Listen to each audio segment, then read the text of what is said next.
Hello students, कैसे हैं? बढ़िया। Yes sir. चलिए आज स्टार्ट करते हैं अपना एक नया चैप्टर। नाम है उस चैप्टर का कंपोजिशन लेवी स्कीम। जी। ये कंपोजिशन स्कीम क्या है? नाम तो कई बार सुना होगा। कुछ चीजें जानते भी होंगे हल्की फुल्की, अगर आप जीएसटी में थोड़ा सा नॉलेज रखते हैं। If you are new in that, तो आप ये समझ लीजिए, कंपोजिशन स्कीम ऐसे बिजनेसमैन के लिए लाई गई है जिनका टर्नओवर कम होता है। सर, टर्नओवर कम होने से जीएसटी नहीं लगता, मैंने ये नहीं बोला। सरकार ने ये स्कीम इसलिए बनाई है ताकि जो छोटे बिजनेसमैन हैं उनको कंप्लायंसेस, जो हमारे टैक्स कंप्लायंसेस होते हैं, बहुत ज्यादा होते हैं। सर, कौन से टैक्स कंप्लायंसेस होते हैं? धीरे धीरे जब आप आगे बढ़ेंगे यू कम टू नो कि हमको इनपुट टैक्स क्रेडिट लेना होता है, उसका सारा हिसाब किताब रखना पड़ता है। हमें जीएसटी मंथली दाखिल करनी पड़ती है, पेमेंट मंथली दाखिल करने पड़ते हैं, कई सारे और प्रोविजंस को फॉलो करना पड़ता है, अकाउंटिंग रखनी पड़ती है, मैचिंग कराना पड़ता है। 2A 2B 3B के झंझट आ जाते हैं मैच करके जमा करना। तो वहां पर आपको अब बिजनेसमैन का छोटा टर्नओवर मींस अभी मैं बताऊंगा कितना टर्नओवर। बिजनेसमैन का छोटा टर्नओवर, अब उस टर्नओवर पे उसकी कमाई है 2%, 3% का मार्जिन है। Now at the end of the year he is earning rupees 2 lakh, 3 lakh, 4 lakh, 5 lakh. अगर उसके ऊपर इतने सारे कंप्लायंसेस रख देंगे तो वो सीए साहब के पास दौड़ेगा, वो अकाउंटेंट साहब के पास जाकर रिक्वेस्ट करेगा अकाउंटिंग करने के लिए, मैच करवाएगा और दिन भर अपना ध्यान बिजनेस से हटा करके केवल हिसाब किताब रखने में चला जाएगा। तो कहा गया कि भैया ऐसे बिजनेसमैन को जिनका टर्नओवर कम होता है उनको हम कुछ छूट देने जा रहे हैं, कुछ बेनिफिट्स देने जा रहे हैं ताकि उनके लिए कंप्लायंसेस कम हो और इजीली वो अपना काम कर सकें। मेरी बात समझ में आई? तो अगर छोटे बिजनेसमैन हैं उनको सिंप्लीफाइड टैक्स स्कीम दे देना, उनकी कंप्लायंसेस कॉस्ट को कम करना, उनके रिटर्न फाइलिंग के प्रोसेस को आसान बनाना और टैक्स हमेशा झंझट फ्री टैक्स कैलकुलेशन को बहुत सिंपल कर देना। तो कुल मिलाकर के कंपोजिशन स्कीम में एक बिजनेसमैन को कई सारे बेनिफिट्स दे होते हैं। अच्छा, साथ साथ उसको एक परसेंटेज मालूम होता है कि कितना परसेंटेज हमें टैक्स देना है, दैट्स इट। उसके अलावा उसको कुछ भी सोचने की जरूरत नहीं पड़ती। दो तरह की कंपोजिशन स्कीम आज की डेट में अवेलेबल है। सर, इसमें भी दो तरह के, हाँ, इसमें भी दो तरह की कंपोजिशन स्कीम्स अवेलेबल हैं। पहला जो स्कीम है वो आप सेक्शन 10 सब सेक्शन 1 में पढ़ेंगे और दूसरी स्कीम जो पढ़ेंगे सेक्शन 10 2A में पढ़ेंगे। तो 10 1 एंड 10 2A दोनों की स्टडी करके you will come to know what the schemes are. 10 1 आपकी मैन्युफैक्चरर, ट्रेडर और रेस्टोरेंट सर्विसेज के लिए अवेलेबल होता है। सर्विसेज में केवल और केवल रेस्टोरेंट सर्विसेज के लिए। तो मैन्युफैक्चरर जाहिर सी बात है गुड्स का होगा, ट्रेडर बट ऑब्वियस है गुड्स का होगा, और तीसरा है आपका रेस्टोरेंट सर्विसेज। तो ओरिजिनली जब कंपोजिशन स्कीम जीएसटी एक्ट में आया था तो यही तीन चीजें कवर भी थी। ये जो 10(2)A आया है बाद में लाया गया सर्विस प्रोवाइडर्स के लिए, जिनका मेन काम सर्विस देना होता है। जैसे अगर आप किसी सैलून के पास चले जाते हैं, ब्यूटी पार्लर में जाते हैं, तो आप वो बिजनेसमैन इतना बड़ा नहीं होता, अगर उसके ऊपर जीएसटी का कंप्लायंसेस सारा का सारा करना पड़े तो वो भी बीमार हो जाएगा। तो सरकार ने क्या बोला कि भैया बिजनेसमैन में हमने मैन्युफैक्चरर, ट्रेडर और रेस्टोरेंट को तो हम ऑलरेडी 10(1) में शामिल कर चुके हैं। Now for the purpose of giving the benefit to the small service provider we are just going to launch section 10 subsection 2A। ये याद रखेंगे। तो हमें इन दोनों की बातें करनी पड़ेंगी। हाँ, कुछ कंडीशंस होती हैं इन चीजों को अवेल करने के लिए। ऐसा नहीं है कि कोई भी बंदा छोटा बिजनेसमैन होगा तो तुरंत अवेल कर लेगा, ना दादा ना। उसके लिए कुछ एलिजिबिलिटी की कंडीशंस हैं। समझ में आई? Yes sir. अच्छा, आज ही ठक ठक ठक ठक और कंस्ट्रक्शन का काम होना था। चलो 2 मिनट, उम्मीद है आप तक आवाज नहीं पहुंच रही होगी, मेरे कानों तक वो आवाज आ रही है। ठीक है। तो फायदा क्या होता है, कुछ चीजें हम लोग अब देखेंगे कि किस तरह से उसको अपना सिस्टम बनाना पड़ता है। तो कुछ चीजें मैं पहले छोटा मोटा मोटी बता दूं तो फिर हम अपने टॉपिक की ओर चलेंगे, अपने बेयर एक्ट और उसके एनालिसिस की स्टडी करेंगे, ठीक है ना। तो अब क्या एक्स्ट्रा बेनिफिट मिल रहा है, जरा उसकी भी बात कर ली जाए। यस सर, सबसे बड़ी बात यह है कि टैक्स रेट्स को सिंप्लीफाइड कर दिया गया है। 1%, 5%, कितना, 1% एंड 5%। और जो सर्विस सेक्शन 10(2)A में सर्विस वालों के लिए मैंने बोला ना 6%, 1%, 5% एंड 6% हो गया। तो नॉर्मली ये टैक्स रेट होते हैं, तो सोचिए ना क्या याद रखना पड़ेगा, कुछ कैलकुलेशन भी बड़ा इजी होता है इनका। हाँ, टैक्स इनवॉइस जारी नहीं करनी होती, क्योंकि हम टैक्स इनवॉइस नहीं जारी कर सकते। We can not issue tax invoice cause we can not avail the input tax credit as well as we can not collect the tax from the other one person to whom we are just supplying the goods, ठीक है ना। तो कहने का मतलब ये कि हम बिल ऑफ सप्लाई इशू करते हैं। क्या करते हैं? बिल ऑफ सप्लाई इशू करते हैं। तो टैक्स इनवॉइस नहीं दे सकते, सामने वाला आईटीसी नहीं ले सकता, हम भी आईटीसी अवेल नहीं कर सकते इनपुट्स पर। कंपोजिशन डीलर जो होता है वो केवल और केवल बिल ऑफ सप्लाई इशू करता है, वो टैक्स इनवॉइस इशू नहीं कर सकता। जो मंथली पेमेंट था भैया हटा दो मंथली पेमेंट, अब केवल और केवल आप जीएसटी लॉगिन करिए अपना वेब पोर्टल पे और सीएमपी 08 में क्वार्टरली उसका पेमेंट कर लिए। कितना? क्वार्टरली पेमेंट करो, क्वार्टरली पेमेंट करो, क्वार्टरली पेमेंट करो, क्वार्टरली पेमेंट करो। 4 बार पेमेंट हो गया ना, साल के अंत में जीएसटीआर 4 दाखिल कर दो। मैंने क्या बोला? सीएमपी 08, सीएमपी 08, सीएमपी 08, सीएमपी 08 4 बार भरो, पेमेंट करो और साल में एक बार एनुअल रिटर्न जीएसटीआर 4 दाखिल कर दो। बात खत्म, इतना ही काम करना है। इनपुट टैक्स क्रेडिट मिल नहीं सकता तो हम आईटीसी क्लेम नहीं कर सकते। बात समझ में आई? हम अब कहानी को समझते हैं। इसको इंट्रोडक्शन जरा ढंग से देखेंगे। The composition levy is an alternative method of tax payment designed for small taxpayer. The main objective of this scheme to bring simplicity and reduce the tax compliances as the compliance cost. Initially, the scheme was created for small trader, manufacturer, and restaurant service provider originally. But later on, the supplier under the scheme were allowed to supply a limited value of the other services. ये अभी मैंने नहीं बताया, थोड़ी देर में discuss करेंगे इस पर। The provisions are contained in section 10(1) and 10(2) under section 10, ठीक है। A separate scheme service provider के लिए a separate scheme under section 10(2)A was introduced for small service provider other than restaurant, because restaurant is already covered under section 10 subsection 1. This scheme is mainly for the businesses such as saloon, tailor, stylist, tax consultant, हाँ या ना। Person opting for the composition scheme do not worry about the classification of the goods or services or the extra rate of GST. The supplier issued only a bill of supply, no tax is charged from the recipient. Mind it. Tax is paid every quarter through CMP 08 and a single return is filed GSTR 4. ठीक है? Yes sir, समझ में आ गई। No ITC is claimed. दो तरह की composition scheme section 10(1) and 10(2)A, ये दो तरह की स्कीम होती हैं, ये याद रखेंगे। सबसे पहले हम बात करेंगे सेक्शन 10 सबसेक्शन 1 की। कहता है notwithstanding anything to contrary content in this act. इस एक्ट में जब तक कुछ अगेंस्ट में ना लिखा हो तब तक हम 10 को फॉलो करेंगे, लेकिन ध्यान रखेंगे यहां पर आपको 9(3) और 9(4) को तो फॉलो करना ही करना है। पूरे एक्ट को किनारे कर दिया, लेकिन 9(3), 9(4 even though you are just going to follow the composition scheme under the GST system, but you are still have to comply the provisions which are given under section 9(3) and 9(4) which are reverse charge mechanism, which are reverse charge mechanism। RCM को आपको follow करना है। अगर आपने पढ़ रखा है तो ठीक है, आप मेरी बात समझ रहे हैं। नहीं पढ़ रखा तो लेट इट बी, जाए दो, बाद में आप समझ लेंगे। जब आप RCM पढ़ लेंगे तो आपको समझ में अच्छी तरह आएगा कि क्यों यहां पर उसको ऐड किया गया है।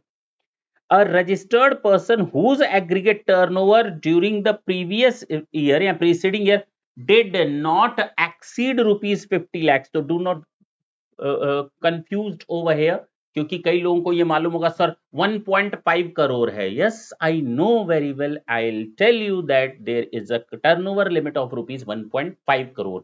लेकिन लेकिन लेकिन गवर्नमेंट ने जो कानून बनाया उस पे शुरू में जब हम लोग को मिला था ना, जब नया जीएसटी आया था तो 50 लाख के लिए कंपोजिशन स्कीम बनाया गया था, उसी हिसाब से एक्ट भी बनाया था 50 लाख को। और उसमें ये भी एक्ट में लिखा था कि गवर्नमेंट चाहे तो इस लिमिट को 1.5 करोड़ तक बढ़ा सकती है, जब चाहे तो गवर्नमेंट ने इसको बढ़ा दिया। तो लॉ तो वही रह गया 50 लाख, लेकिन नोटिफिकेशंस के थ्रू 50 लाख को 1.5 करोड़ तक बढ़ा दिया गया। तो फिलहाल 50 लाख से अधिक नहीं होना चाहिए ये लिखा है, लेकिन आज की डेट में नोटिफाइड अमाउंट है 1.5 करोड़। तो कंफ्यूजन नहीं रखेंगे अपने दिमाग में 50 लाख के वर्ड्स को अगर मैं बोल रहा हूं तो ठीक है। An amount of tax calculated at such rate as may be prescribed but not exceeding 1% tax. Okay, manufacturer के केस में कितना है? 1% का टैक्स है, और 5% का टैक्स हो जाएगा आपका 2.5% टर्नओवर, ये हो जाएगा आपका रेस्टोरेंट के केस में, और 1% का केस हो जाएगा आपका अदर सप्लाईज। मेरी बात ढंग से समझे मैंने, अगर कुछ आपको कंफ्यूज किया है तो ये देखिए, मैन्युफैक्चरर के केस में 1% टर्नओवर का है जो आपको टैक्स देना है, रेस्टोरेंट के केस में आपको 5% देना है, अदर सप्लाईज में 1% देना है, 0.5, 2.5 एंड 0.5। तो क्लॉज ए बी सी जो हम लोग ऊपर देख रहे थे, ठीक है।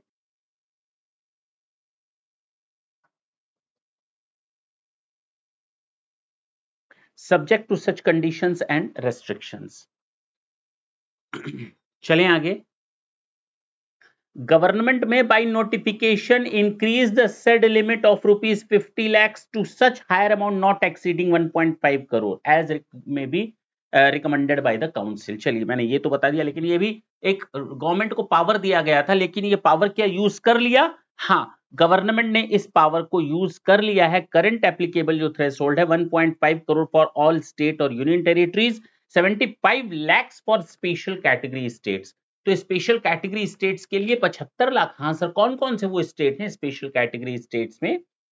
देखिए, पहला है आपका अरुणाचल प्रदेश, सिक्किम, मणिपुर, मिजोरम, मेघालय, नागालैंड, उत्तराखंड और हिमाचल प्रदेश। ये टोटल 8 स्टेट्स हैं जिनके ऊपर ये 75 लाख का सिस्टम एप्लीकेबल होता है। सर दोबारा बता दीजिए।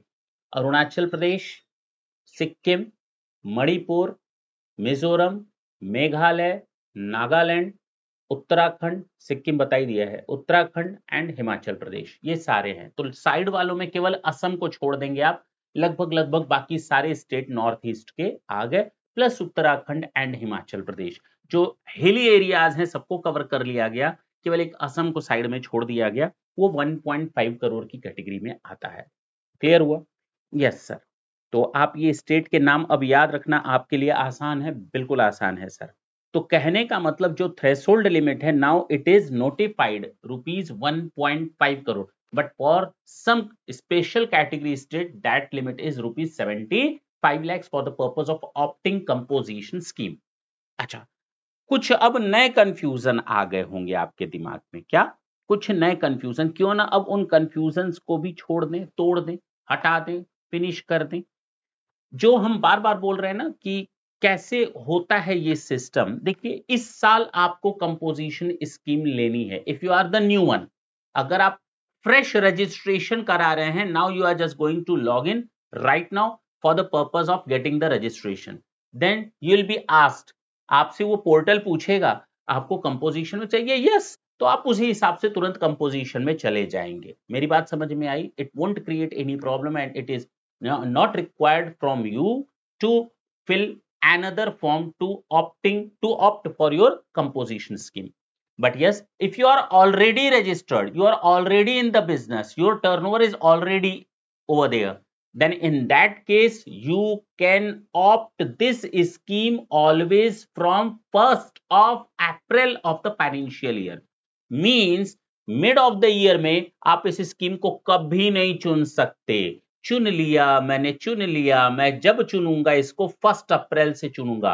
इट मींस जब भी 1 अप्रैल आने वाला होगा, मेरे कान, खड़े हो जाएंगे, मेरे दिमाग की घंटियां बजने लगेंगी, बेटा कन्वर्ट करवा लो अपने आप को कंपोजिशन स्कीम में, सिंप्लीफाइड स्कीम है, अगर मेरा बिजनेस ऐसी मुझे परमिशन देता है तो मैं तुरंत जाऊंगा और वहां पर कंपोजिशन स्कीम का फॉर्म भर दूंगा स्विच करने के लिए।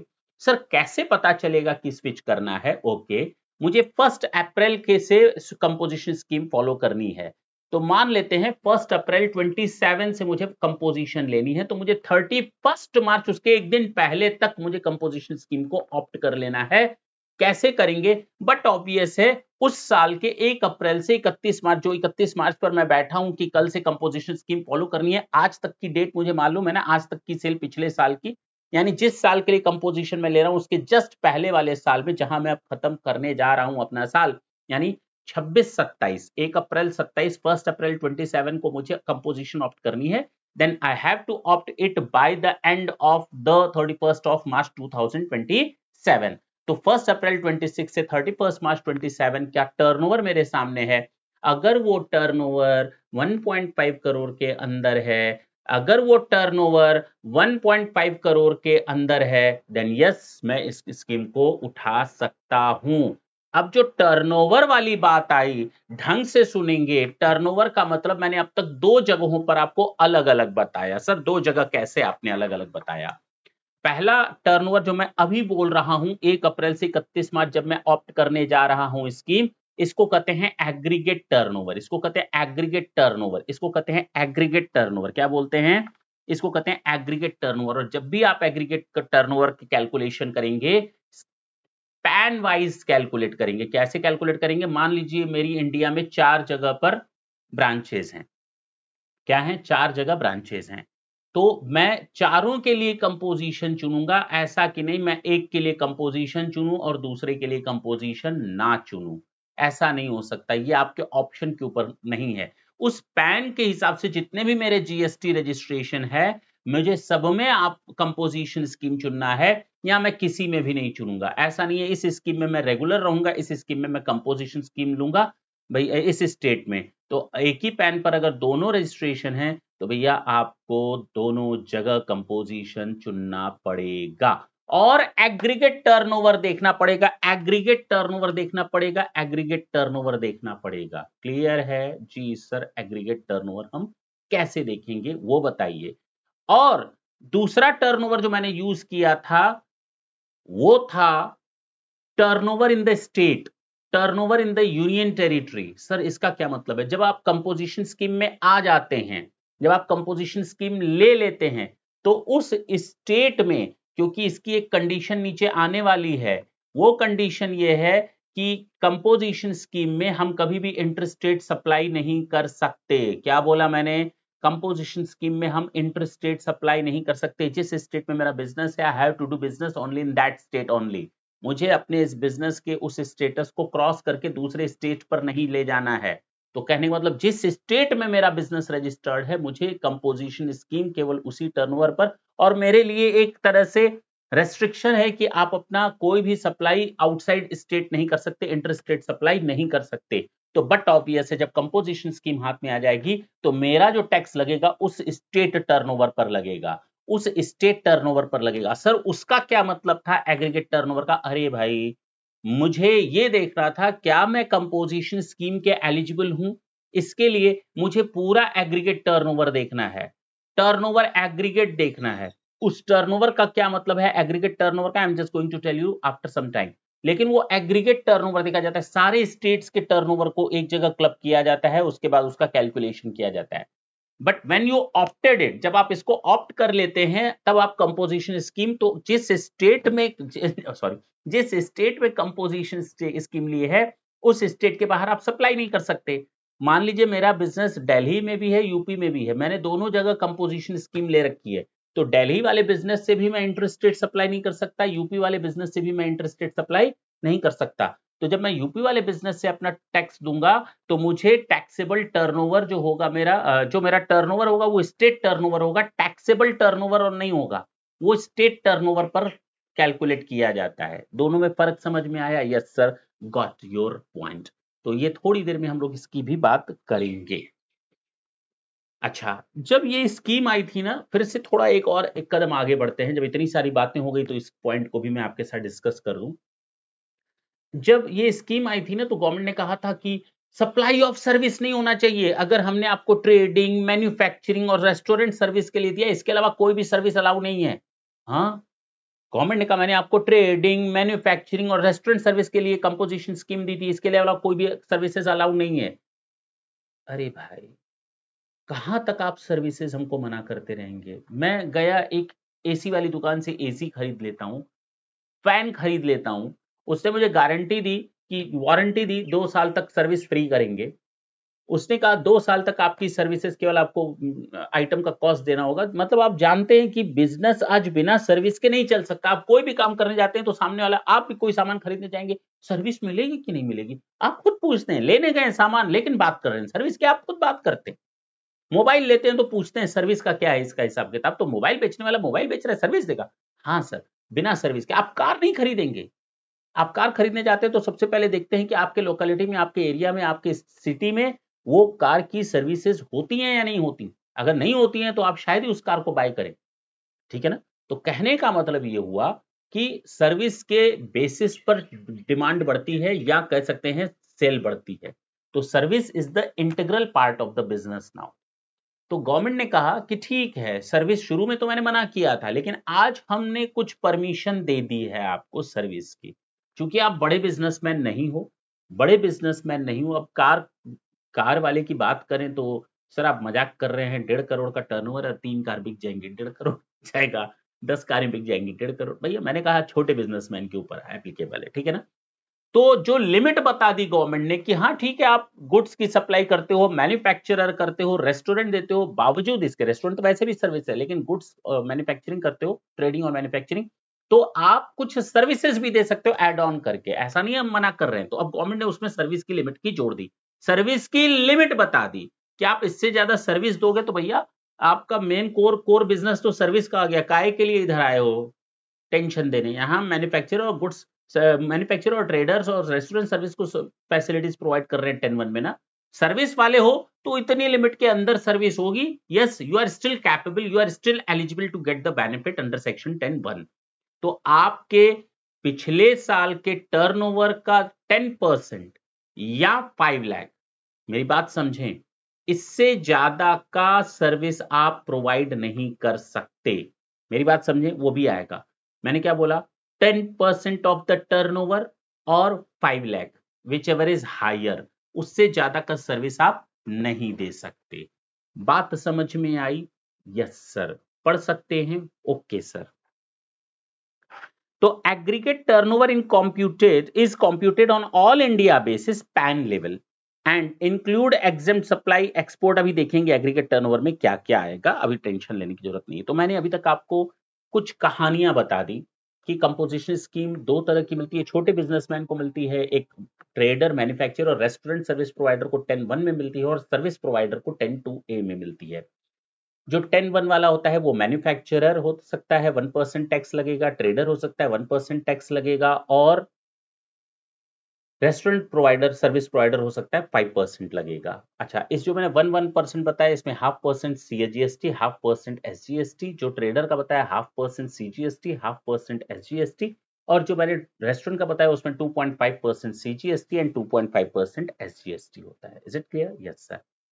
आगे बढ़ते हैं। हमें कंपोजिशन अवेल करना है। आई am just getting the fresh registration right now. तो हम लॉगिन के समय जब हम जीएस रजिस्ट्रेशन करते हैं, REG1 फॉर्म भरते हैं, तो उसी समय हमसे गवर्नमेंट पूछ लेती है, पोर्टल पूछ लेता है कंपोजिशन में जाना है क्या? यस, तो वहीं से हमारा कंपोजिशन स्टार्ट हो जाता है। लेकिन अगर मेरा एग्जिस्टिंग बिजनेस चल रहा है, पुराना बिजनेस है, तो इस केस में मुझे ये देखना पड़ता है क्या मैं कंपोजिशन में अपने बिजनेस को कन्वर्ट कर सकता हूँ। इसके लिए मुझे 1 अप्रैल से कंपोजिशन मिलेगा। मिड ऑफ द ईयर में मैं कंपोजिशन नहीं ले सकता। फर्स्ट ऑफ ऑल 1 अप्रैल से मिलेगा, यानी पिछले साल के 31 मार्च तक मुझे कंपोजिशन के लिए अप्लाई कर देना है। कंपोजिशन के लिए अप्लाई करने के लिए आपका जो टर्नओवर होना चाहिए 1 अप्रैल से लेकर 31 मार्च तक, जिस दिन आप ये कंपोजिशन में कन्वर्ट कर रहे हैं, मतलब पिछले साल का, जिस साल आप कंपोजिशन में जाने वाले हैं 1 अप्रैल से, उसके जस्ट पहले वाले साल में आपका एग्रीगेट टर्नओवर 1.5 करोड़ से अधिक नहीं होना चाहिए। एग्रीगेट टर्नओवर का मतलब पैन वाइज होता है। तो पैन वाइज जितने भी सेम पैन पर बिजनेस रजिस्टर्ड होते हैं मेरे, सारे स्टेट्स में, जितने भी स्टेट्स में, उन सबका टर्नओवर एग्रीगेट किया जाता है। ठीक है, ये याद रखेंगे। जब कंपोजिशन स्कीम में आ जाते हैं तो सरकार को हमें टैक्स देना पड़ता है, तो जब टैक्स देंगे तो स्टेट टर्नओवर पर टैक्स निकाला जाता है। यहाँ पर टैक्सेबल टर्नओवर हाइड कर देंगे आप लोग, अगर आपके दिमाग में कुछ ऐसी बात चल रही है। क्यों? क्योंकि जितने पर माल बेचा गवर्नमेंट करती है उसी में से टैक्स निकाल करके हमको दो। इसमें टैक्सेबल टर्नओवर कितना है, टैक्स कितना है हमें नहीं मालूम, हम तो टोटल वैल्यू पर आपसे टैक्स ले लेंगे 1%। बड़ा सिंपल हिसाब किताब है, क्योंकि आप सामने वाले से टैक्स वसूल नहीं सकते, आप आईटीसी ले नहीं सकते, आप टैक्स इनवॉइस तो ले सकते हैं लेकिन टैक्स इनवॉइस किसी को दे नहीं सकते। तो भले आपके हाथ में टैक्स इनवॉइस है, you are ineligible to get the benefit of that tax input, tax credit का बेनिफिट आप नहीं ले सकते। और आप किसी को टैक्स इनवॉइस दे नहीं सकते तो आपको बिल ऑफ सप्लाई ही देनी पड़ेगी, तो वहां पर भी आपको बेनिफिट नहीं मिलने वाला। तो ये चीज याद रखेंगे। तो जितनी वैल्यू का आपने माल सेल किया है बस उसका 1% आप उठाकर कैलकुलेट कर ले, your tax would be there. तो बड़ा इजी है टैक्स कैलकुलेट करना। Got it? Yes sir. हाँ, अब तक ये था कि सर्विस नहीं दे सकते, सर्विस नहीं दे सकते, तो भैया सर्विस नहीं दे सकते तो गवर्नमेंट ने कहा बिना सर्विस के तो बिजनेस चलना नहीं है, तो हम लोग छोटे अमाउंट सर्विस दे सकते हैं, 10% ऑफ द टर्नओवर और 5 lakh, whichever is higher, वहां तक हम सर्विसेज सप्लाई करते हैं तो भी हम एलिजिबल माने जाएंगे कंपोजिशन स्कीम में 10(1) में। ठीक है, yes sir. These rates are applied in the turnover in the state, बता दिया। जब एक बार हम कंपोजिशन में आ जा सकते हैं तो the tax is payable quarterly in CMP 08 and summarised annually in GSTR 4। Quarterly यानी CMP 8, CMP 8, CMP 8, CMP 8 4 बार भरा, तो 4 बार भर लिया तो GSTR 4 भी दाखिल करना पड़ेगा annually. No ITC is available. The composition dealer is not required to issue tax invoice or maintain detailed record of outward supply for tax calculation purposes. मैंने कहा ना, सप्लाई के साथ, गुड्स के साथ सर्विसेज भी दे सकते हैं। उसके लिए देखिए mix supply of services, second proviso बताया गया। The second proviso provide an additional facility, a person opting for composition scheme under clause A, B, C, trader, manufacturer, restaurant may also make supplies of services, restaurant तो शामिल है, value not exceeding the higher of 10% of the turnover in the state in the preceding financial year or 5 lakh, whichever is higher, वहां तक आप services इस साल दे सकते हैं। बात समझ में आई? Yes sir. इसको थोड़ी देर के लिए स्किप कर देते हैं, मैंने अभी तक कुछ नहीं बताया इसके बारे में। This proviso enables small manufacturer and trader to undertake incidental services, supply, repair, maintenance, consultancy without losing eligibility under this scheme. ठीक है, अगर आपको ऑप्शन एक्सरसाइज करना है तो आप फॉर्म CMP 02 भर करके कंपोजिशन में आप अपने आप को कन्वर्ट करवा सकते हैं। मैंने कहा ना, अगर आप नए जा रहे हैं तो REG 1 में ही हो जाएगा आपका, अगर आप पुराने हैं तो आपको CMP 02 फॉर्म भरना पड़ेगा। हो गया। जिस दिन आपका, मान लीजिए हमने कंपोजिशन ले लिया, हम सेल किए जा रहे हैं, किए जा रहे हैं, किए जा रहे हैं, सप्लाई होती चली जा रही है, और एक दिन ऐसा आया जिस दिन हमारी सप्लाई 1.5 करोड़ को टच कर गई। I was not hoping that, but nobody knows कब वो सरप्राइजिंगली पैक्ट अपने हाथ में आ जाए। और हुआ ये, मेरी सेल इतनी हो गई, इतनी हो, कौन नहीं चाहेगा सेल बढ़े। सेल बढ़ाते बढ़ाते 1.5, जिस दिन वो 1.5 करोड़ को टच कर जाएगा ना सेल टर्नओवर आपका, उसी दिन आपका लैप्स हो जाएगा कंपोजिशन स्कीम और आप रेगुलर में आ जाएंगे। आप चाहे कोई गवर्नमेंट को बताओ ना बताओ, आपका तो वैसे भी डिटेल जा ही रहा है गवर्नमेंट के पास रिटर्न्स वगैरह के थ्रू, ठीक है ना। तो जिस दिन 1.5 करोड़ का आपका टर्नओवर टच कर गया, you will lose your composition status, yes or no, आप रेगुलर में कन्वर्ट हो जाएंगे। कंडीशंस क्या है सर? शुरू से आप बोल रहे हैं कि जो ट्रेडर, मैन्युफैक्चरर या रेस्टोरेंट वाले होते हैं उनको कुछ कंडीशंस पूरी करनी पड़ती हैं। ठीक है, कंडीशन ये है कि not engaged in the supply of service. Okay, बता दिया था। हाँ, वो स्मॉल अमाउंट ऑफ सर्विस दे सकते हैं, 10% और 5 लाख व्हिचएवर इज हायर, वो दे सकते हैं, that is the small amount of services and the limit is there. लेकिन आप specifically, exclusively if you are just providing services in any business, तो आप नहीं आ सकते, इस स्कीम में नहीं आ सकते। ठीक, आप नहीं ले सकते अगर आप कोई ऐसा गुड्स सप्लाई कर रहे हैं जो outside the purview of GST हो। Outside the purview of GST आपका पेट्रोलियम प्रोडक्ट्स हो गए। क्या हो गए? Petroleum products. तो अगर आप पेट्रोलियम प्रोडक्ट्स में बिजनेस करते हैं, देखें इधर दो तरह के मैंने एग्जांपल भी दिए होंगे, alcoholic liquor for human consumption and petroleum product. अगर आप इसमें हैं तो ये दोनों अभी भी outside the purview of GST, ये जीएसटी के दायरे में आते ही नहीं है। अगर आप ये वाला भी बिजनेस कर रहे हैं, आपके पास कोई दूसरा बिजनेस है जो जिसपे कंपोजिशन मिल सकता है, लेकिन आप ये धंधा भी कर रहे हैं, ये बिजनेस भी कर रहे हैं, तो भैया आपको कंपोजिशन नहीं मिलेगा, नहीं मिलेगा, नहीं मिलेगा। इस पर तो मिलना ही नहीं है, जीएसटी के दायरे में ही नहीं आता, उस पर भी नहीं मिलना, उसी की बात कर रहे हैं। तो आपका टर्नओवर भले ही कम हो, लेकिन अगर आप alcoholic liquor for human consumption में शामिल हैं या पेट्रोलियम प्रोडक्ट्स में शामिल हैं, तो आपको जीएसटी का ये क्या कहते हैं कंपोजिशन स्कीम का बेनिफिट नहीं मिलेगा।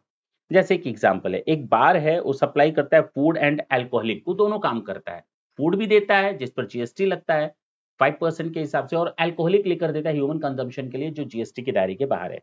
Food is taxable under GST whereas liquor is subject to the state excise and VAT. Can the बा opt for the composition? No भाई नो, बता तो दिया, क्योंकि भले ही रेस्टोरेंट एलिजिबल है लेकिन उसके साथ आप एक अनएलिजिबल बिजनेस कर रहे हैं जो जीएसटी के दायरे में आता ही नहीं है, तो आपको ये बेनिफिट रेस्टोरेंट पर भी नहीं मिलेगा। आपको रेस्टोरेंट के लिए रेगुलर टैक्स पेयर बनना पड़ेगा, रेगुलर में जाना पड़ेगा आपको, और अल्कोहलिक लेकर तो आपका है ही नहीं जीएसटी के दायरे में, तो आप कंपोजिशन फूड के लिए नहीं ले सकते, ये याद रखेंगे, ठीक है। तो पहला मैंने बताया कि सप्लाई ऑफ सर्विस नहीं होनी चाहिए, ऊपर देखो या नीचे देखो, मैंने नीचे एनालिसिस कर रखा है, ठीक है। तो सप्लाइंग ऑफ सर्विस नहीं होना चाहिए, हाँ मिनिमम अमाउंट वाला कर सकते हैं वो 10% और 5 लाख वाला। दूसरा, कोई भी ऐसी गुड्स नहीं सप्लाई कर सकते जो जीएसटी के दायरे में ही नहीं आता, not leviable to tax under this act. Not making any interstate sale, आप इंटरस्टेट सप्लाई नहीं कर सकते सर, हाँ नहीं कर सकते, आप इंटरस्टेट सप्लाई नहीं कर सकते। कुछ लोगों को इस पॉइंट पर कंफ्यूजन होता है, थोड़ी देर में वो भी कंफ्यूजन दूर हो जाएगा। तो आप इंटरस्टेट सप्लाई नहीं कर सकते, मैंने इसके लिए थोड़ा बीच में बता भी था। और आप ई कॉमर्स के थ्रू सर्विसेज भी नहीं दे सकते, ओ सर गुड्स दे सकते, not supplying services to e commerce operator, लेकिन गुड्स के लिए परमिशन दे दी गई है। तो अगर कोई छोटा बिजनेसमैन है, कपड़े का व्यापारी है, उसका एक शोरूम है, छोटा सा ही है, अगर वो ई कॉमर्स प्लेटफॉर्म पर जाता है और वहां से सप्लाई करता है गुड्स का, तो वो एक स्टेट से दूसरे स्टेट में सामान जा रहा है, तो that is very much eligible to get the composition scheme, do not worry about that. But अभी तक सर्विसेज को किनारे रखा गया, पहले तो दोनों को किनारे रखा गया था ओरिजिनली, कि ई कॉमर्स ऑपरेटर होता है ना, अगर आप उसके थ्रू जाएंगे फ्लिपकार्ट अमेजन, तो आपको अपना जीएसटी लेना पड़ेगा। अरे भैया अब गुड्स की सप्लाई में आपको जीएसटी लेने की जरूरत नहीं है अगर आप ई कॉमर्स ऑपरेटर को यूज कर रहे हैं तो, ठीक है। आप कुछ स्पेसिफिक गुड्स का मैन्युफैक्चरर होंगे तो आपको आईटी ये कंपोजिशन स्कीम नहीं मिलेगी। सर कौन कौन से मैन्युफैक्चर करेंगे स्पेसिफिक गुड नोटिफाइड गुड्स? वो हैं आइसक्रीम, पान मसाला, टोबाको प्रोडक्ट्स। आइसक्रीम, पान मसाला और टोबाको प्रोडक्ट्स, अगर आप इस बिजनेस में हैं तो भी आपको कंपोजिशन के लिए इन एलिजिबल, जो आप दूसरे बिजनेस कर रहे हैं कंपोजिशन के लिए भले ही एलिजिबल हो, लेकिन इन बिजनेस के साथ वो इन एलिजिबल हो जाते हैं।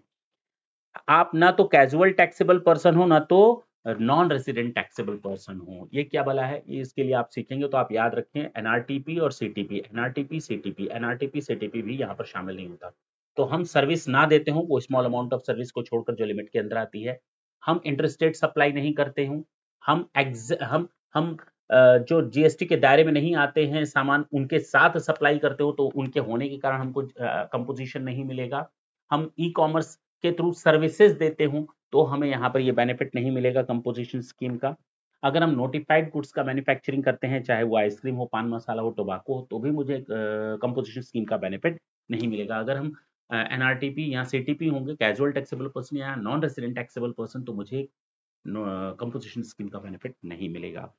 याद रहेगा? Yes sir. चलिए सर, ये सब आपकी कहानियां पूरी हो गई, ठीक है। अभी मैंने आपको एग्रीगेट टर्नओवर के बारे में कुछ नहीं बताया, what is the exact meaning of aggregate turnover, what is the exact meaning of turnover in the state, उसको अभी लेट इट बी, जाए दो, आराम से देखेंगे। सेक्शन 10(2)(a ये कहता है कि जो छोटे छोटे सर्विस प्रोवाइडर होते हैं, जैसे एक सलून वाला हो गया, ब्यूटी पार्लर वाला हो गया, टैक्स कंसल्टेंट हो गया, बात समझे, इंटीरियर डेकोरेटर वाला हो गया, उनके लिए अगर वो सर्विस प्रोवाइडर हैं तो this section gives a special composition scheme for small service providers and mixed supplier. Okay, यानी जो ऊपर कैटेगरी में नहीं आया ना, मिक्स्ड सप्लायर, गुड्स और सर्विसेज दोनों देते हैं। सर्विसेज 10% या 5 लाख से ज्यादा हो गई, उस लिमिट को क्रॉस कर गई जो ऊपर दिया है, तो उस केस में वो यहां पर आ सकते हैं मिक्स्ड सप्लाई वाले में। जो ऊपर नहीं कॉल करेगा वो यहां आ सकता है, और साथ ही साथ जो एक्सक्लूसिवली सर्विसेज की बेनिफिट देता है, सर्विसेज देता है, वो भी यहां पर आ सकता है। लेकिन टर्नओवर 50 लाख से अधिक नहीं होना चाहिए प्रीसीडिंग ईयर्स में। एग्रीगेट टर्नओवर, जब भी हम प्रीवियस ईयर की बात करेंगे, प्रीसीडिंग ईयर की बात करेंगे, we always tell the word aggregate turnover in the preceding year, वो 50 लाख से अधिक नहीं होना चाहिए। और ऊपर वाले केस में aggregate turnover in the preceding year should not be in excess of 1.5 crore, ये मैंने बताया था ना। Yes sir. तो यहाँ 50 लाख और जीएसटी का कंपोजिशन स्कीम का रेट कितना है? 6%। आपको याद रखने की भी जरूरत नहीं पड़ेगी। चलें आगे। कंडीशंस बताई गई हैं, इंटरस्टेट सप्लाई ऑफ गुड्स और सर्विसेज नहीं होना चाहिए, जो जीएसटी के दायरे में चीजें नहीं आती उनके बारे में नहीं होना चाहिए। सेम वही ऊपर ई कॉमर्स ऑपरेटर के थ्रू वहां भी मना था, तो यहाँ भी मना ही है। गुड्स के लिए देखिए अलाउ किया गया है। Manufacturing of certain notified goods, पान मसाला टोबैको बता ही दिया। कैजुअल टैक्सेबल पर्सन सीटीपी और एनआरटीपी नहीं होना चाहिए। तो सेम, मोर और लेस सेम है दोनों, बस आपको टर्नओवर याद रखना है। और वहां 1.5 करोड़ था, यहाँ 50 लाख है, वहां पर टैक्स रेट 1% और 5% था, यहाँ पर आपका 6% है। अगर एक से अधिक जीएसटी रजिस्ट्रेशन नंबर है सेम पैन पर, तो यहाँ तो सब में आप रजिस्ट्रेशन कंपोजिशन स्कीम में लोगे, यहाँ तो किसी भी नहीं ले पाओगे। सब्जेक्ट टू आरसीएम, जैसा ऊपर वैसा, यहाँ कुछ भी नया नहीं है। जिस दिन आपका टर्नओवर 50 लाख या 1.5 करोड़ से अधिक होगा, उसी दिन से आप इनएलिजिबल हो जाते हो कंपोजिशन स्कीम में। आपको फिर नॉर्मल स्कीम में आना पड़ेगा, टैक्स इनवॉइस इशू करना पड़ेगा, आपको जो इनपुट्स हैं वो मिलने लगेंगी, इनपुट टैक्स क्रेडिट मिलने लगेगा, सारी चीजें। ठीक है।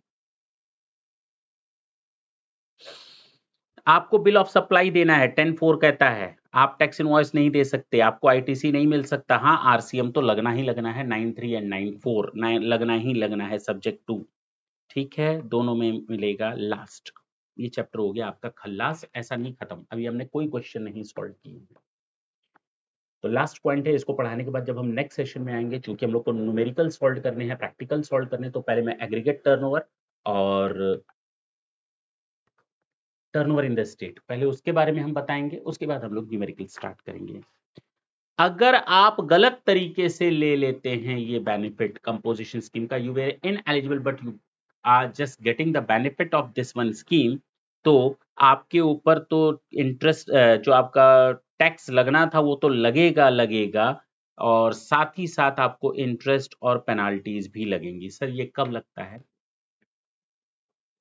होता क्या है कि जब आप रेगुलर से कंपोजिशन में स्विच करते हैं सीएमपी 02 से, जब स्विच करते हैं तो आपके पास स्टॉक पड़ा होगा, कई चीजें पड़ी होंगी। तो अगर आप शुरू से ही कंपोजिशन में होते, ढंग से सुने, अगर आप शुरू से ही कंपोजिशन में होते तो क्या आपको आईटीसी मिलता? नहीं सर, नहीं मिलता। तो आज तक आप चूंकि पुराने हैं, रेगुलर में हैं, तो आपने आईटीसी तो अवेल किया होगा, या आपने अपनी बुक्स में इनपुट टैक्स क्रेडिट दिखा रखी होगी, क्योंकि आपके पास स्टॉक है, भले सेल नहीं हुआ है, स्टॉक तो है उसका, तो आपने इनपुट टैक्स क्रेडिट रिसीवेबल वगैरह दिखाया होगा। हाँ सर दिखाया होगा बुक्स में। अरे भैया उसको रिवर्स करना पड़ता है, क्योंकि आज के बाद आपका वो सामान कंपोजिशन में आ गया। अब वो टैक्स आपको अपनी जेब से भरना पड़ेगा, जो परचेस का होता है उसका तो आप इनपुट टैक्स क्रेडिट ले नहीं सकते। अगर आप गलत तरीके से इन प्रोविजंस को फॉलो करते हैं तो आपके ऊपर वो टैक्स तो लगेगा लगेगा, इंटरेस्ट और पेनल्टी के भी प्रोविजंस एप्लीकेबल होंगे, और डिमांड जनरेट हो सकती है सेक्शन 73 और 74 में। तो नेक्स्ट सेशन में आपसे मिलेंगे, और बहुत अच्छी चीजें चलने वाली हैं, मजे आने वाले हैं। ये देखिए, ये प्रैक्टिकल नॉलेज है जो आप सीखें आज ना। कई जगहों पर आप जाएंगे, छोटे मोटे दुकानदारों से आप 2-4 होते हैं, जब आप इन चीजों को अपने दिमाग में भर करके चलेंगे, और किसी दुकानदार के पास जाते हैं, आप कहते हैं कंपोजिशन, वो आप बिल देख करके ही समझ जाएंगे कंपोजिशन में है या नहीं। ठीक है ना, बिल पर ही लिखा रहेगा टैक्स इनवॉइस है, इसका मतलब कंपोजिशन नहीं है, रेगुलर है। मेरी बात समझे? Yes sir. तो नेक्स्ट सेशन में मिलते हैं आपसे, तब तक के लिए tata and bye bye. Thank you, thanks a lot.